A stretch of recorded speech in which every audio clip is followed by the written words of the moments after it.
पंढरपूरमध्ये येऊन आमचे दर्शन घेतले. काही लोक माघार आले म्हणे आम्ही पलटणपाशी थांबलो. तिथं थांबल्याच्या नंतर 1:30च्या आसपास चोरांनी आमच्यावर हल्ला केला. त्यामध्ये प्रत्येक माणूस आपला आपला जीव घेऊन पळाला. पण मला चक्कर आली. एका माणसाला लागल्यामुळे एक बैले आढळले, त्याच्यामुळे मला चक्कर आली. कारण मी त्यांच्या सगळ्याचा म्हणजे त्यांनी चालक असल्यामुळं मला ते तेवढं सहन झालं नाही, म्हणून मला चक्कर येऊन मी पडलो. त्याच्यानंतर ते लोक गेले आणि मी एकला सापडलो त्यांना. माझ्याजवळ त्यांनी पैसे, मोबाईल मारहाण करून पैसे घेऊन गेले, डायरी नेली, मोबाईल नेला. त्याच्यानंतर गाड्या पुढे गेल्या, वापस आल्या महाराज कसे नाहीत म्हणून.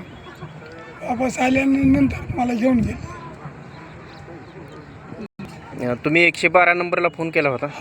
हां. 112ला फोन केल्यानंतर त्या ठिकाणी पोलीस आले का? आलते. हां. पोलीस आल्यानंतर त्यांनी चौकशी वगैरे केली, तक्रार वगैरे द्यायची का तुम्हाला विचारलं? हो. पण तुम्ही सांगितलं तक्रार वगैरे काही द्यायची नाही. हां.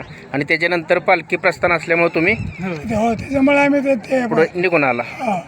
म्हणजे तुमची पोलिसांच्या विरोधात काही तक्रार नाही? काहीच नाही.